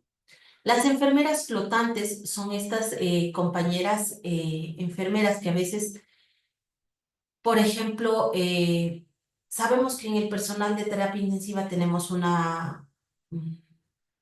un déficit de personal de enfermería, ¿no es cierto? En vez de tener eh, tres o cuatro enfermeras, ¿sí? Tenemos dos, ¿ok? Y les aumenta la carga laboral. Entonces, enfermeras flotantes es que empieza la jefatura de enfermería, dice, bueno, hoy día se va tal persona de medicina interna a trabajar en la UCI. Mañana se va la persona de pediatría a trabajar en la UCI. Pasado mañana se va la persona de traumato a trabajar en la UCI. Esos son enfermeras flotantes. Y lo que pasa con las enfermeras flotantes es que como no conocen, no están bien adiestradas en el tema de mantenimiento de ciertos dispositivos, podría aumentar el tema de infecciones asociadas a la asistencia sanitaria, ¿cierto? Es importante también que nosotros debemos hacer esta comparación entre cuánto personal necesito dependiente de cuántas enfermeras tengo, ¿no es cierto? No sé si es que ustedes saben la relación que nos da OPS sobre la relación enfermera-paciente crítico. Sí hay una recomendación que nos da la Organización Mundial de la Salud sobre enfermera-paciente crítico,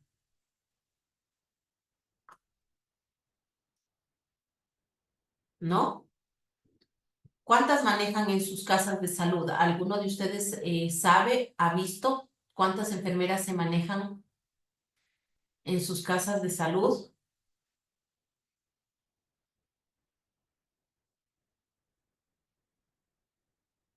Por lo general, la relación que nos da OPS es por cada 1.5 pacientes se necesita una enfermera. Esa es la relación que te dice OPS en pacientes críticos. 1.5 pacientes por cada enfermera. Pero ¿cuál es la realidad? Que tú vas a ver en ciertas terapias intensivas de nuestro país, que te encuentras con una enfermera y la pobre Lisen está a cargo de 3 pacientes críticos, ¿no es cierto?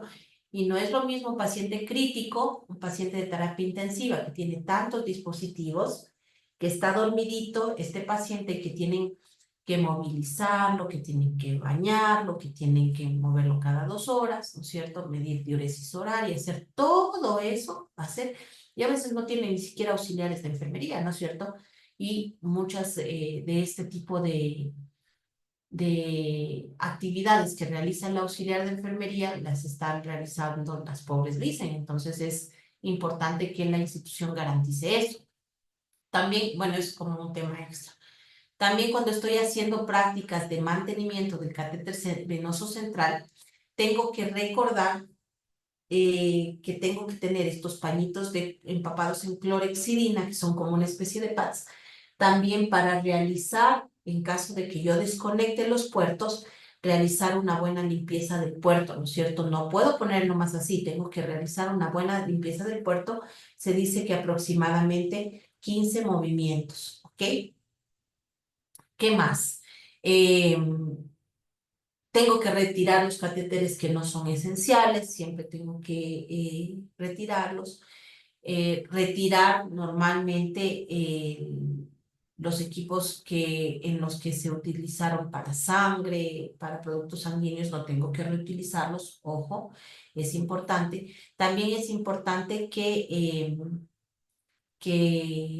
cuando estoy pasando NPT a mi paciente, yo no puedo guardar más de 24 horas ese NPT nunca, es importante también eso. Mire, y esta es una de las recomendaciones más claras que nos da UPS. Nos dice que deberíamos utilizar catéteres venosos centrales que sean impregnados con antisépticos o con antimicrobianos, ¿cierto? Utilizar la terapia de bloqueo antimicrobiano para los catéteres venosos centrales a largo plazo. Por ejemplo, presentaron un estudio, unos compañeros de aquí del Ecuador, me parece que era del Centro de Diálisis de la Mariscal. Ellos presentaron un estudio en el que hicieron el tapón, ¿sí? El bloqueo antimicrobiano empapado con carbapenémico, ¿no es cierto? Bloqueo antimicrobiano empapado con carbapenémico en pacientes que ya tenían antecedentes de haber tenido infecciones del tracto sanguíneo y que se estaban dializando por catéter. En esos pacientes estaban utilizando este bloqueo, hicieron un estudio y tuvo muy buenos resultados y es un estudio que hicieron aquí en nuestro país. Mire aquí, utilizar factor activador de plasminógeno tisular, ¿sí? Una vez a la semana después de la hemodiálisis en pacientes que están sometidos a diálisis a través de un catéter venoso central. También tendríamos que utilizar equipo de profesionales para inserción y mantenimiento. Es lo que yo les decía que se está haciendo en Estados Unidos, se hace en España. Por ejemplo, tenemos un grupo en el hospital, nosotros no lo tenemos. Se tiene un grupo en el hospital de profesionales que sean quienes van a realizar la intervención de catéteres en todo el hospital, a toda hora. No voy a decir que una persona va a trabajar 24 horas todos los días, para nada. Pero, por ejemplo, tengo unas 15 personas o unas 20 personas, ¿sí? Y vamos a ir rotando, ¿no es cierto? Rotando y generando un grupo de intervención para ese tipo de procedimientos, ¿no es cierto? Esto reduce la tasa de infección del tracto sanguíneo asociado a catéter central, ¿sí? Tiene una evidencia bastante significativa este tipo de prácticas. Mire, también habla de utilizar ungüentos antimicrobianos en los sitios de inserción, ojo, en el sitio de inserción en pacientes que se estén hemodializando por catéter, ¿sí? Y utilizar el protector de puerto, un conector que tenga un antiséptico para cubrir los conectores, es a los que yo le decía el otro día, que se llama Curos, ¿no es cierto? Es de marca 3M, vienen otras marcas también, y de hecho vienen unos que son mucho más económicos y unos muy caros. Estaban vendiendo unos que nos ofrecieron a nosotros, eh, te viene solo el Curos, ¿no es cierto? Solo el protector del puerto, pero tienen una presentación también que viene con una especie de extensor, ¿sí? Un extensor, pero se dobla o se triplica el precio, entonces no justificaba. Esta cajita de Curos no es tan cara y justifica también las bondades que tiene este dispositivo, ¿no es cierto? Y ahora bien, eh, recordemos que nosotros vamos a realizar en ciertos pacientes o en algunos pacientes donde tenemos, por ejemplo, sospecha de sepsis o tenemos ya criterios de sepsis, siempre vamos a tomar hemocultivos. Primero, ¿cómo lo vamos a hacer? Técnica limpia, técnica séptica, ¿no es cierto? Vamos a extraer sangre del lugar periférico, ¿ok? Siempre lo ideal es extraer un cultivo de sangre periférico y uno de la vía central, ¿no es cierto? Un error que se comete siempre es que cogen y sacan la tapita del hemocultivo, viene con una tapita que es como que fuera de una ampolla de plástico. Sacan y ponen, ahí de una ponen la sangre para el hemocultivo. No, no. Tengo que sacar y tengo que limpiar, tengo que hacer pasarle alcohol, ¿no es cierto? Tengo que desinfectar ese frasco, porque debajo de la tapa no es estéril, no es estéril. Recordemos que este frasquito no viene por fuera estéril, lo de adentro, el líquido es estéril, pero al sacar yo este protector, sí tengo que limpiar la tapa. Es un error que se comete por lo general, ¿cierto? No voy a extraer los hemocultivos al mismo tiempo. Siempre voy a tomar por lo menos 15 minutos de diferencia, ¿cierto? Ojo, el marcador de punta de catéter no. Sí, no es efectivo. Actualmente incluso ya nos están cultivando las puntas de catéteres. Y hay hay profesionales que quieren dar terapia antibiótica únicamente con el resultado de una punta de catéter positiva y el hemocultivo me salió negativo y quiero dar antibiótico terapia. No. ¿Por qué? Porque recordemos que el catéter se puede contaminar con biofilm. Siempre va a estar con biofilm, ¿no es cierto? El catéter. Y al estar con biofilm, obviamente que me puede salir positivo. Entonces, si yo doy una terapia orientada a eso en un paciente que no tiene signos y síntomas de bacteremia, que no tiene signos y síntomas de sepsis, ¿no es cierto? No me está haciendo fiebres, no tiene una leucocitosis ni una leucopenia, ¿sí? No tiene neutrofilia. Entonces, ¿cómo le voy a dar a ese paciente? Importante también que yo para determinar, ojo, para determinar si un paciente está con infección del tracto sanguíneo asociado a catéter venoso central, mi hemocultivo, ojo, mi hemocultivo tiene que pitarme. Si es que es una enterobacteria, en una botella. Si es que es una enterobacteria, en una botella. ¿Sí? Y el paciente debería estar con clínica. Pero si es una bacteria de piel, un microorganismo de piel, tiene que pitarme las dos botellas. ¿Sí? Las dos botellas tiene que pitar. ¿Por qué? Porque si solo me ha pitado una, yo podría considerar que esa botella que pitó pudo haber estado contaminada por una mala técnica, ¿no es cierto? Porque es una bacteria de piel. Entonces, eso hay que tomar en cuenta. Ojo, eso es necesario que se tome en cuenta cuando estoy hablando de infección de tracto sanguíneo.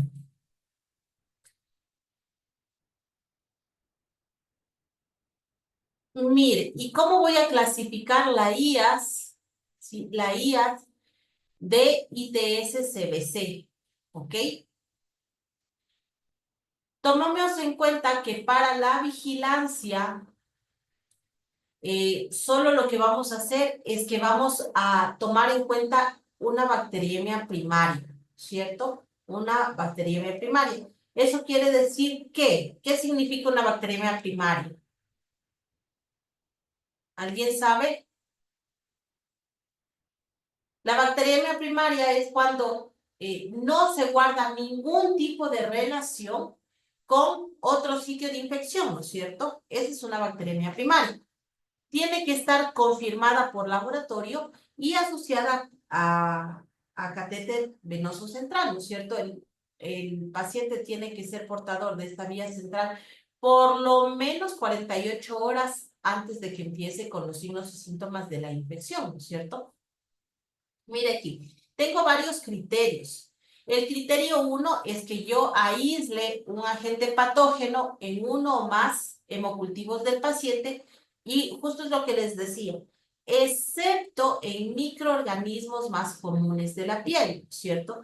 Y si es que el microorganismo cultivado en la sangre no guarda ninguna relación con otros o con infecciones de otros sitios. Por ejemplo, ¿a qué me refiero cuando estoy diciendo eso? Yo tengo un paciente que tiene una, una ITUCUP, ¿ya? Tiene una infección del tracto urinario asociada a catéter urinario, ¿ok? Y a este paciente le sale, en su urocultivo, le sale una Escherichia coli. Si yo le hago el cultivo a este paciente, le hago un hemocultivo y me sale la misma Escherichia coli. Entonces ahí ya no va a ser, ¿sí? Ya no va a ser una bacteriemia primaria, ¿no es cierto? ¿Por qué? Porque va a ser una bacteriemia secundaria. Allí, por ejemplo, voy a hacer, tomar como una bacteriemia primaria si es que no me sale Escherichia coli, sino que me sale una Klebsiella pneumoniae. Esa sería una bacteriemia primaria, ¿no es cierto? Y el criterio 2, que mi paciente tenga datos clínicos como fiebre, escalofríos, hipotensión y resultados de laboratorio que no le correlacionan esa clínica a una infección de otro sitio, ¿ok? Recordemos que no se requiere un periodo máximo de colocación de la vía central para decir que sea una ITS-CBC. Por lo menos el paciente tiene que estar 48 horas después de colocado el catéter venoso central y ya podríamos asociar, ¿cierto? ¿Ok?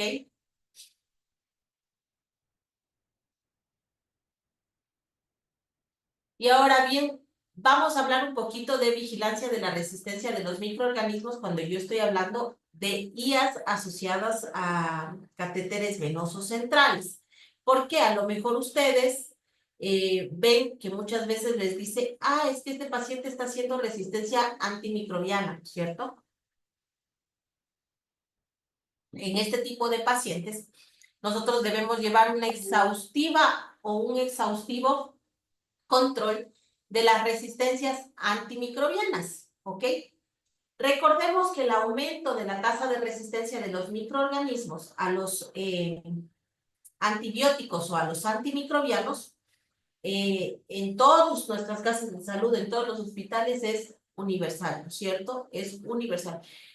no porque tengamos la mejor casa de salud, ni por ejemplo, el hospital Hopkins no se salva de las IAs, ¿no es cierto? Y no se salva de las resistencias antimicrobianas. ¿Por qué? Porque es algo que ha ido suscitándose desde muchísimos años, tomando en cuenta de qué, que las bacterias desde su aparición antes de nuestro nacimiento, antes de hace muchísimos años, miles de años, ya existían resistencias intrínsecas de los microorganismos, ¿no es cierto? Recordemos que tenemos resistencias intrínsecas y resistencias extrínsecas. Ahora, hicieron un estudio a unas momias que encontraron. Imagínense, estoy hablándole de momias y de fósiles también encontraron.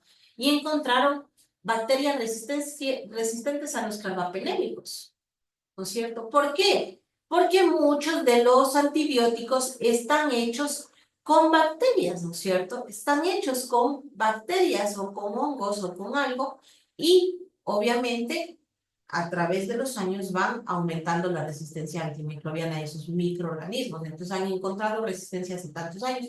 Por eso decimos que el aumento de la tasa de resistencia de los microorganismos siempre va a suceder y siempre vamos a tener. Y es un fenómeno que va a seguir creciendo, ¿no es cierto? Va a seguir subiendo ese fenómeno. Ahora, ya hemos dicho que una de las razones es esto, ¿no es cierto? Que las bacterias van evolucionando, así como nosotros evolucionamos, también las bacterias evolucionan. Otra causa es la transmisión de las bacterias de paciente a paciente, ¿no es cierto? Y la selección de resistencia en los pacientes que reciben antibióticos, porque recordemos que tenemos pacientes que empiezan a recibir terapia antimicrobiana y después de 2 días le cambian y después le cambian y después le bajan y después viene otro médico y le vuelve a cambiar. Entonces esa también es una de las principales causas de resistencia antimicrobiana. Entonces, por ejemplo, cuando nosotros estamos haciendo investigación, ¿sí?, de la resistencia antimicrobiana, tomemos en cuenta que es primordial que todo el personal de salud sepa que tiene que hacer seguimiento de esta resistencia. ¿Por qué?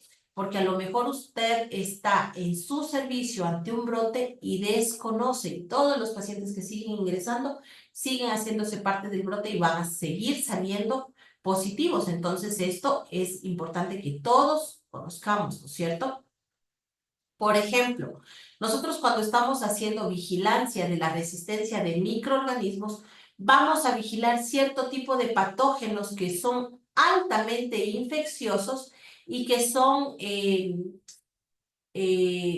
causa, ¿sí?, causa de la mayor tasa de mortalidad a nivel hospitalario, ¿no es cierto? Por ejemplo, el Enterococcus resistente a glicopéptidos, ¿resistente a qué? A banco, ¿no es cierto? Enterococo resistente a banco. Estafilo resistente a banco también. ¿Por qué el enterococo es resistente a banco? Es algo que nosotros nos tiene que asustar, en realidad nos tiene que asustar, Terisas. ¿Alguien sabe qué pasa con el enterococo que es resistente a vancomicina?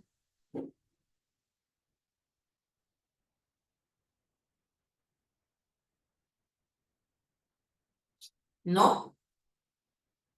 Bueno, en estos enterococos nosotros tenemos tenemos que ver si son Van A o Van B, ¿no es cierto? Se llama enterococo Van R, que significa vancomicino resistente, y tengo que ver qué mecanismo tiene Van A o Van B. En estos enterococos, ellos tienen la capacidad, ojo, la capacidad de transmitir de manera directa la resistencia a esta vancomicina a Staphylococcus aureus. Se meten con aureus directamente. Y ahora, nosotros sabemos que existe alta incidencia de colonización de aureus, ¿no es cierto? Mucha incidencia de contaminación de aureus. Entonces, ¿qué pasaría si tenemos un Enterococcus Van R y le pasa la resistencia a aureus? ese aureus empieza a hacer horrores, ¿no es cierto? Empieza a infectar y me empieza a matar gente. No el enterococo en sí, sino el aureus empieza a matarme gente. Por eso esta es una resistencia que se tiene que notificar inmediatamente. Si usted tiene un cultivo de esos, notifique inmediatamente para hacer contención de brotes, se llama. ¿Qué más se tiene que vigilar? La pseudomona en toda casa de salud, si me sale un resultado de pseudomona, yo sé que tengo que vigilarlo como que fuese, eh, o no es cierto, un asesino mortal, porque la pseudomona tiene la mayor tasa de mortalidad a nivel hospitalario, y sobre todo en este país tiene muy alta tasa de mortalidad. Acinetobacter baumannii, ¿alguien sabe por qué Acinetobacter baumannii tiene que ser investigados en estos pacientes? Tengo que investigar a Acinetobacter baumannii porque él tiene resistencias naturales que son increíbles, ¿no es cierto? Tiene unas resistencias naturales. Ese Acinetobacter es resistente a todo. ¿Sí? Es resistente a todo. Me sale un paciente con Acinetobacter baumannii, tengo que hacer una especie de protocolo de contención. Ese paciente tiene que aislarse, obligatoriamente se aísla una sola persona que esté atendiéndole a ese paciente. ¿Por qué? Porque ese microorganismo no, por lo general es resistente a todo y no voy a tener antibiótico terapia que le salve a mi paciente. Ese paciente por lo general fallece, ¿no es cierto? ¿Qué más? Enterobacterias resistentes a carbapenémicos, las enterobacterias productoras de BLE. Ojo, las BLE actualmente son comunitarias y a lo mejor ustedes han visto y dicen, no, es que solo es una BLE. En neonatología se tienen que investigar las BLE. Sí, en neonatología se investigan las BLE. ¿Por qué? Porque como un paciente que es virgen de antibiótico terapia puede estar con una BLE. Entonces, en ese caso, sí se investiga, ¿no es cierto? La Escherichia coli multiresistente, la Klebsiella pneumonia multiresistente, la Clostridium difficile y la Cándida resistente a flujo. Nelly, en pacientes neonatos tiene que aislarse la BLE. Esto de aquí es el protocolo del Ministerio de Salud Pública, ¿sí? Este de aquí. Dentro de la vigilancia y de los aislamientos en neonatología se tiene que aislar la BLE, ¿sí? En pacientes adultos no. En la población adulta no se tiene que aislar la BLE porque BLE es comunitaria. Pero en neonatos tienes que aislar la BLE, Nelly. Sí. Solo en neo. En los otros ya no tienes que aislar. En los otros se aíslan todos, solo los resistentes a carbapenémicos. Ojo, Nelly, especial importancia. ¿A cuál? Ojo a cineto. Ojo a... o sea, las que causan más dolor de cabeza, las que tú tienes que decir, estoy en brote y tengo que hacer una limpieza y desinfección de todo esto. Acinetobacter baumannii, ¿sí? Enterococo Van R, eh, Pseudomonas aeruginosa y Candida auris.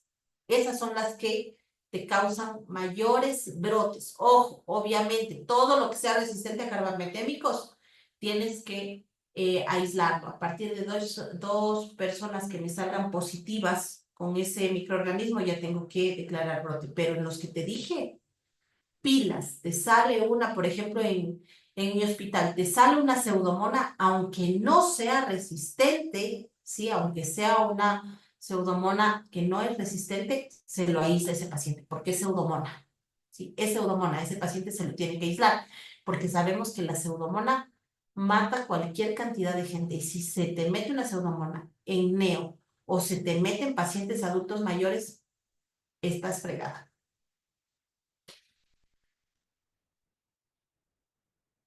Y este es una... ¿Alguien sabe qué es esto? ¿Alguien ha visto esto en sus casas de salud? Tenemos que estar muy familiarizados en este.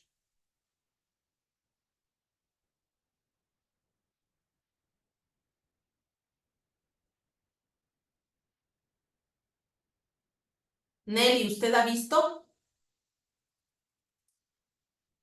Vanessa, Janet, ¿alguien han visto esto? Sí, ¿no es cierto, Nelly? ¿Qué es?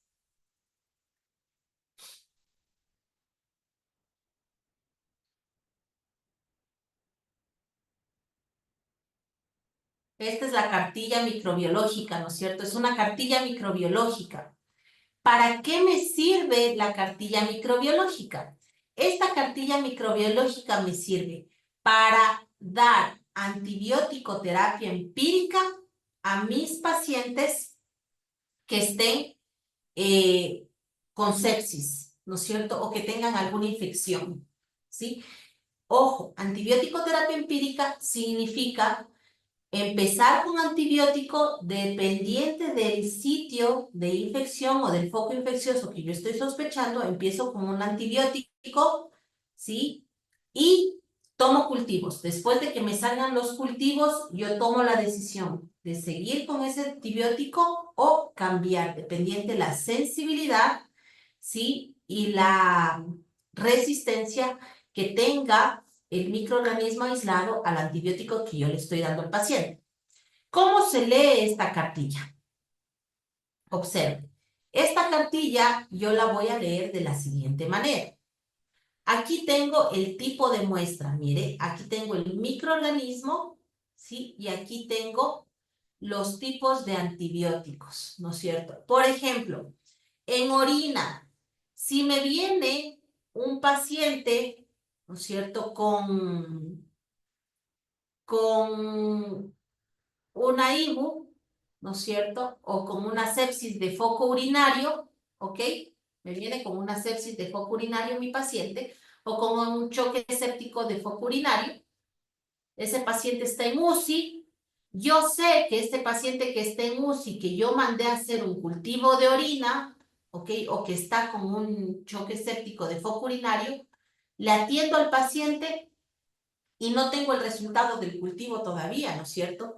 Pero yo sé que la mayor parte de pacientes que vienen tienen Escherichia coli y los que vienen a UCI tienen una Escherichia coli que es sensible. Mire, lo verde quiere decir que es sensible más de 70, ¿no es cierto? Y lo rojo quiere decir que es sensible menos de 30. Eso quiere decir que yo tengo que darle lo verde al paciente. Lo amarillo quiere decir que está con una sensibilidad intermedia, por así decirlo, que va desde el 31 hasta el 69, ¿no es cierto? Esto tendría que tomar la decisión si no tengo más remedio de darle. Lo rojo nunca le voy a dar. Entonces me llega este paciente en un choque séptico de foco urinario y está en terapia intensiva, no tengo urocultivo todavía, entonces ese paciente, ¿qué voy a darle? Le puedo dar ampisulbactam, no, le puedo dar, sí, ampisulbactam, le puedo dar cefocitina, ¿no es cierto? Le puedo dar a ese paciente también fosfomicina, le puedo dar genta. Pero mire, ¿qué pasa?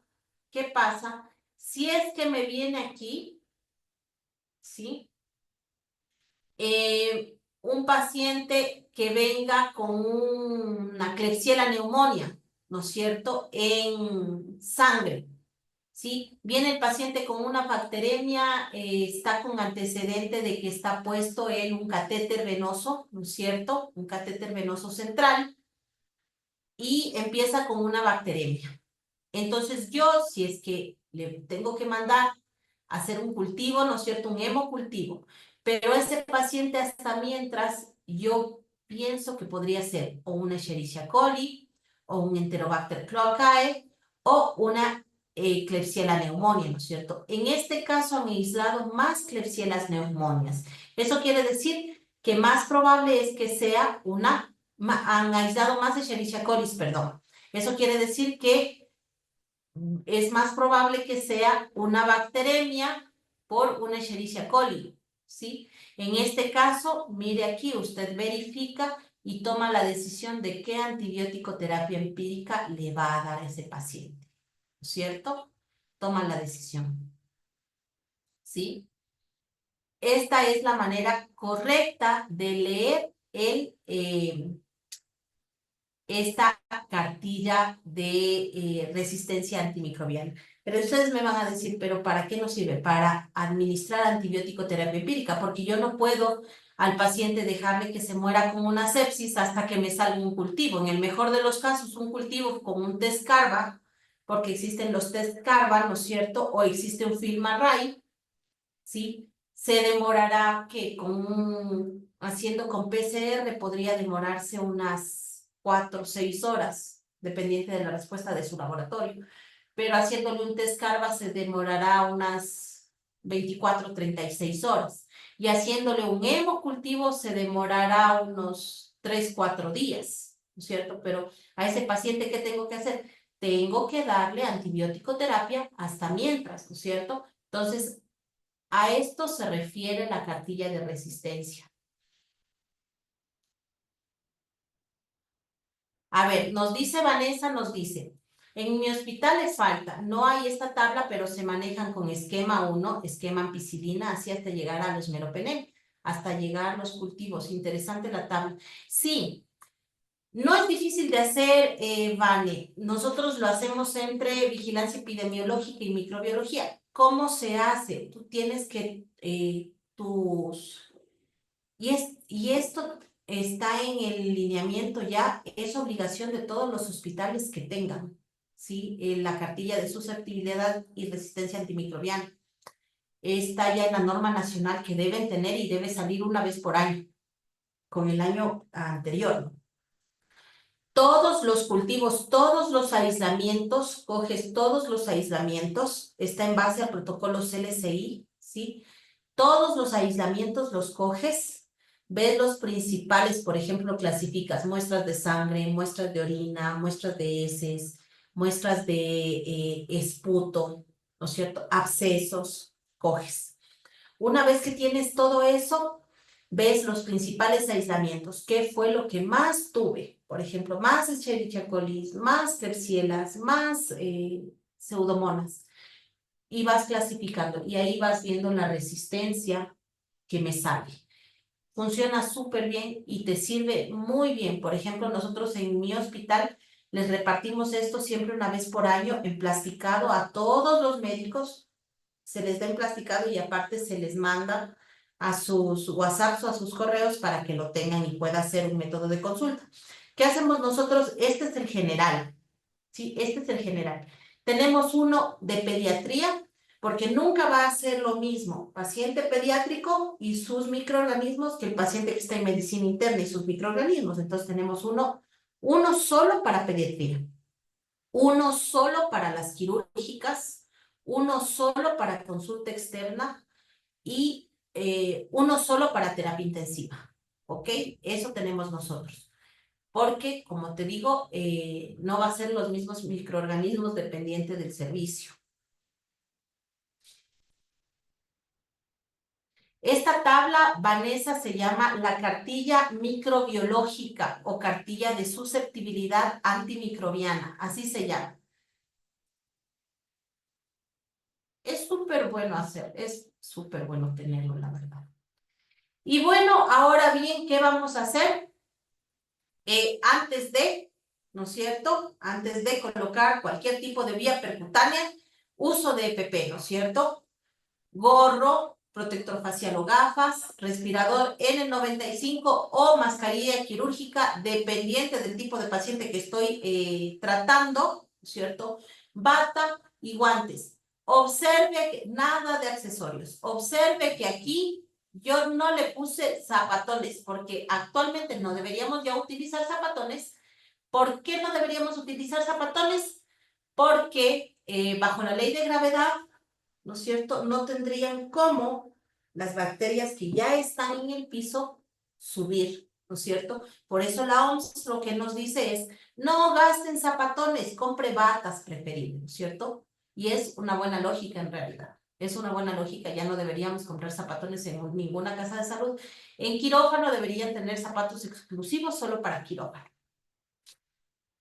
Ahora bien, chicos, ya mismo se me va la luz. ¿Alguna pregunta? quería comentarles que más vale saber alguna cosa de todo que saberlo todo de una sola cosa, ¿no es cierto? Sí, es importante esto. ¿Alguien tiene alguna pregunta? Ya mismo se me va la luz. ¿No? Muchas gracias, chicos. Si no tienen ninguna pregunta, quiero agradecerles por esta semana, ¿sí? Cansada, ¿no es cierto? Una semana un poco cansada. El tema es bastante amplio. Como todos los temas que manejamos, en realidad, el personal de salud tiene que saber muchas cosas son temas amplios, pero es bueno este tipo de capacitaciones, ¿no es cierto? Muchísimas gracias a todos ustedes. Gracias a nuestras compañeras de Saga Capacitaciones para... Gracias, Vanessa. En caso de que ustedes tengan alguna duda, por favor, comuníquense con la compañera de Saga para que me las haga llegar. Recuerden que ustedes tienen que dar un examen, ¿no es cierto? El día de mañana. Está facilito, verdadero o falso, solo de las cosas que hemos visto aquí hoy y esta semana, ¿no es cierto? En caso de que no aprueben, tendrán que hacer un pequeñito caso clínico. Sí, Nelly, examen. ¿Por qué examen? Porque estos certificados son avalados por el Ministerio de Salud y aparte por la Universidad Católica Sede Esmeraldas. Entonces, tiene que dar examen, Nelly, pero está facilito, de verdad. Sí dimos una capacitación de farmacología en cuidados críticos. Vale, no sé, pregúnteles a las compañeras de Saga, tal vez lo tienen colgado para hacer una capacitación.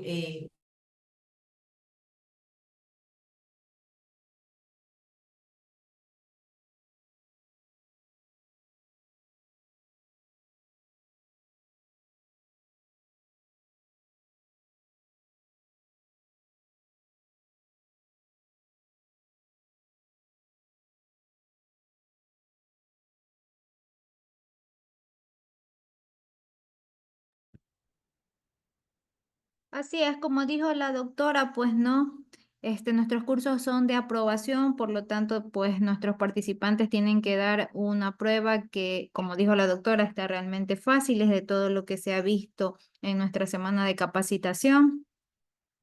Igual, a los participantes les recordamos que, nuestra empresa, pues, lo que quiere es que todos obtengan su certificado, pero como el curso es de aprobación, pues tienen que rendir esta prueba, ¿no? Que se pasa con un mínimo de 7 y por lo tanto tienen que dar también resolver el caso clínico.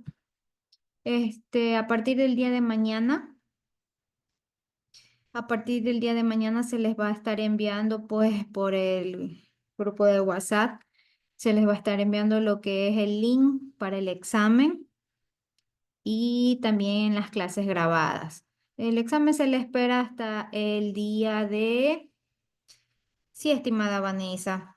Por favor, espérennos hasta el día de mañana. Se les van a pasar las clases, las diapositivas, el link para la prueba, misma que tienen que rendirla y les estaremos esperando hasta el día lunes después del mediodía. Para el participante que preguntaba sobre las clases grabadas, creo que está contestada la pregunta o no sé si preguntaba de los cursos anteriores. Pues si alguien está interesado puede escribir al grupo, al WhatsApp de Saga y allí se le va a dar toda la información. Bueno, sin más que acotar, una vez más, muchísimas gracias por la confianza que tienen con nuestra empresa. Esperamos tenerle pues en nuestras próximas capacitaciones. Le invitamos a que nos sigan en nuestras redes sociales para que se mantenga pues informado de las capacitaciones que tenemos para las próximas semanas, ¿no? Muchísimas gracias, esperando que todos tengan un buen fin de semana. Muchas gracias, muy buenas noches.